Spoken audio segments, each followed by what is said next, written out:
Bapak Ibu, para kadang kinasih, simbah-simbah lan adik-adik, para rama, suster, bruder, berkah dalem Gusti, sugeng rawuh wonten ing PDSK channel menika. Kados pundi kabar panjenengan? Mugi-mugi bagas kasarasan kesehatan kawilujengan tansah mengku kula panjenengan sami anggenipun nglampahi gesang ing dinten menika. Lan mugi-mugi lumantar panglimbang basa Jawi waosan Injil kula panjenengan sansaya saged nggayuh iman kapitadosan ingkang leres lan mantep. Langkung-langkung anggenipun kula panjenengan bangun paguyuban komunitas ingkang begja rahayu, komunitas ingkang bahagia. Wonten ing gesang menika yen kula panjenengan sansaya terkenal, kadangkala akeh banget panggodane, akeh banget tantangane. Ning yen dilimbang-limbang kados-kadosipun dadi wong terkenal, dadi wong viral menika dados salah setunggal metode anggenipun gayuh tanda kutip kedudukan utawi kosok wangsulipun ngrusak wong liya. Media sosial salah setunggalipun menika dados srana kangge gayuh popularitas sing sae temtu, ning ya bisa kanggo srana ngelek-elek nganjlokake popularitase wong liya. Mbuh merga ana masalah, mbuh merga sengit, mbuh merga saingan lan sak panunggalane. Lan ing jaman menika kula panjenengan boten saged menghindari maneka warni kasus mbuh sacara umum ing tengahing masyarakat ing pasaman suci menika estu gampil banget dadi tema wonten ing media sosial. Menika tantangan pastoral kula panjenengan sami jejering murid-murid dalem Gusti ing teknologi digital utawi modern.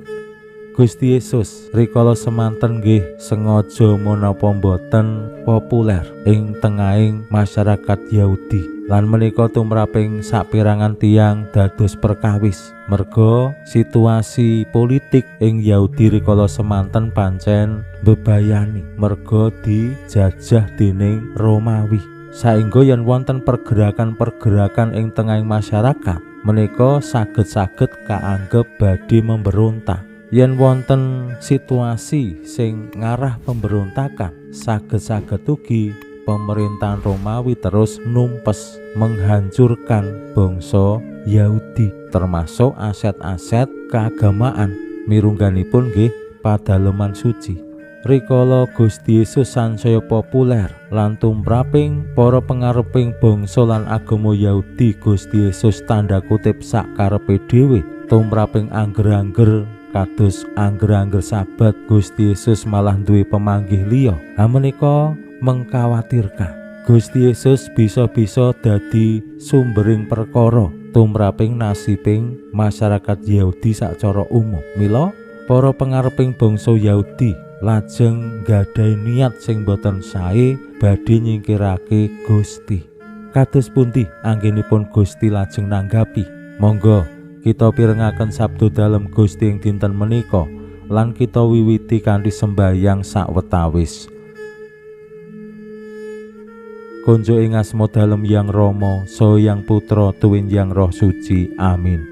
Suawi sami munjuk Gusti Yesus sabda dalem Yang Rama ingkang sampun manjalma, mugi karsa ngandika dhateng kawula wonten ing asepen ing telenging manah kawula.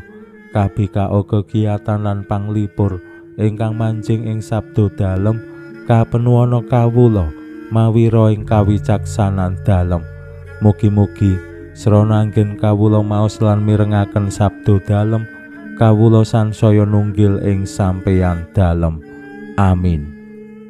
Waosan Injil kapetik saking Injil Matius bab 12 ayat 11 ngantos dumugi 21. Nalika samono para Parisi padha metu saka ing sinagoga lan ngrancang arep nyingkirake Gusti Yesus. nanging sarehne Gusti priksa mula nuli jengkar saka ing papan kono. Akeh sing padha nderekake Gusti lan kabeh padha diwarasake. Dene Gusti dawuh wanti-wanti ora kepareng ngabar-ngabarake panjenengane supaya kayekten wewecane Nabi Isaias mangkene, delengen abdiku, pilihanku, kekasihku kang gawe renaning penggalihku. Rohku bakal dak tedhakake ing panjenengane, anggering Allah bakal diwartakake marang para bangsa. Panjenengane ora bakal paben lan bengak-bengok, lan suarane ora bakal keprungu ana ing dalan. Glagah pepes ora bakal diputung, dian sing kelap-kelip ora bakal didamu. Sadurunge anggering Allah nggayuh kamenangan lan para bangsa pitaya ing asma dalem. Makaten sabda dalem Gusti. Suawi sami munjuk Gusti, kawula munjuk sembah nuwun karana sabda dalem. Sabda dalem dadosa obor ingkang madangi margining gesang kawula. Katuntuna kawula sageta sabda dalem menika numusi manah ngantos tansah ngrembaka kangge nggayuh gesang ing suwarga. Amin.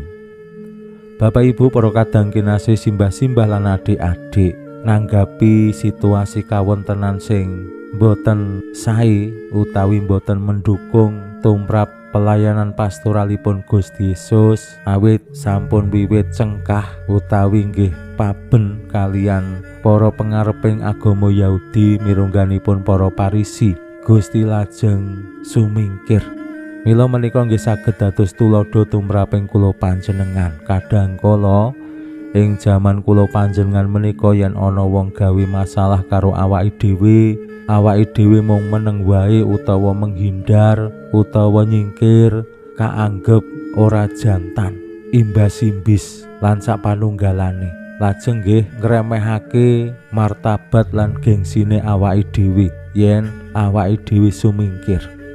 Ning Gusti Yesus paring tulodo, ora saben perkara, ora saben bab sing tanda kutip nantang awake dhewe utawa ana wong sing duwe niat elek marang awake dhewe kudu awake dhewe tanggapi utawa awake dhewe reaksi. Kadangkala ya kudu wis awake dhewe nyingkir. Elokipun mbok wonten tiyang sing nggadahi niat awon, Gusti tetep makarya.